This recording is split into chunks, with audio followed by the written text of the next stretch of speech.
শ্রাবণ মাসে দ্বিতীয় সোমবার আর আমাদের এখানে বিশাল বড় একটা নতুন শিব মন্দির হয়েছে। আমাদের ইচ্ছে এবার হেঁটে নদীতে স্নান করে তারপর আমরা যাব জল ঢালতে।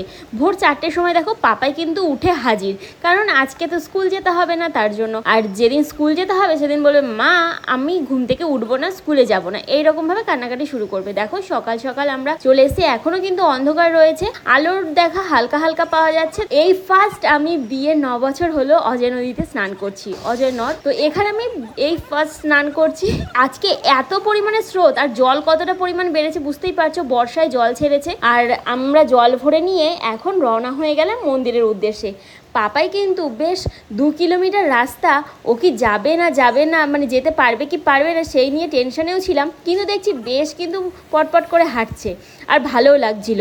আর খালি পায়ে এই প্রথম এতটা রাস্তা আমি হেঁটে জল ঢালতে যাচ্ছি, মানে 2-2.5 কিলোমিটার। এর আগে আমি আমাদের বাড়ি মানে নবদ্বীপে যেখানে জল ঢেলেছি সেখানে কিন্তু মানে খালি পায়ে খুব বেশি দূর যেতে হয়নি, একদম কাছে। আর এখানে এইবার হাঁটছি আর মনে হচ্ছে যেন প্রচুর পরিমাণে পায়ে ব্যথা লাগছে। আমার বর দেখো মাটির ওপর দিয়ে হাঁটছে, এখানে কিন্তু আরও বেশি খোয়া ছিল, আমরা রাস্তা দিয়ে হাঁটছিলাম, ব্যথাটা একটু কমন লাগছিল। তো বলতে বলতে আমরা চলে এসেছি আমাদের এখানে শিব মন্দিরে। দেখো ওই যে দূরে দেখা যাচ্ছে শিব মন্দির, প্রণাম করে ঢুকে পড়লাম শিব মন্দিরে।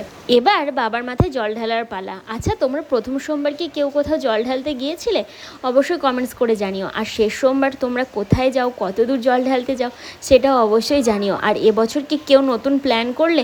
আমার খুব ইচ্ছে ছিল যেন আমাদের এখানে অনেক দূরে একটা শিবতলা রয়েছে মানে বোলপুরে, ওখানে জল ঢালতে যাওয়ার, কিন্তু আমি জানি না যে আশাটা পূর্ণ হবে কিনা বা আমি পারবো কিনা। দেখা যাক কি হয়, যদি যাই অবশ্যই তোমাদেরকে দেখাবো। তবে এখানে এই শিব মন্দিরটাও কিন্তু খুব জাগ্রত। আমরা চলে এলাম এখানে, এখন যাওয়ার পালা। এই যে উঠে পড়ছি, উল্টো রাস্তা দিয়ে যাচ্ছিলাম, তো এদিক দিয়ে উঠতে হবে, ওদিক দিয়ে বেরোতে হবে। তো চলো, ওই যে সবাই দেখো জল ঢালছে, আর সবাই কিন্তু এই অজয় নদীতে স্নান করেই সকালবেলা জল নিয়ে চলে এসেছে। আর প্রথম সোমবারে খুব ভিড় ছিল, এখানে একজন দাঁড়িয়েই রয়েছে মানে জায়গাটা পরিষ্কার পরিচ্ছন্ন রাখার জন্য, কেউ যেন পড়ে না যায় জলে স্লিপ করে। আর দেখো এখানে আমরা প্রথমেই মন্দিরটাকে 7 পাক আগে প্রদক্ষিণ করে নিচ্ছি। তো এটা নাকি নিয়ম। যাই হোক, এই নিয়মটা তোমরা কারা কারা পালন করো অবশ্যই জানিও। এই নিয়মটা আমি এর আগে কখনোই পালন করিনি, তবে আমার বর বললো ওটা নাকি করা উচিত।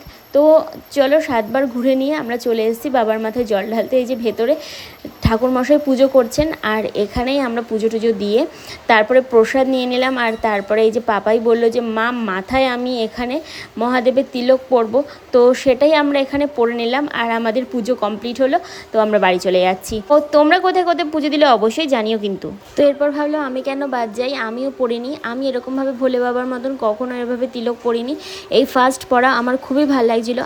আর সবাই মিলে কমেন্টসে লিখো জয় ভোলেনাথ।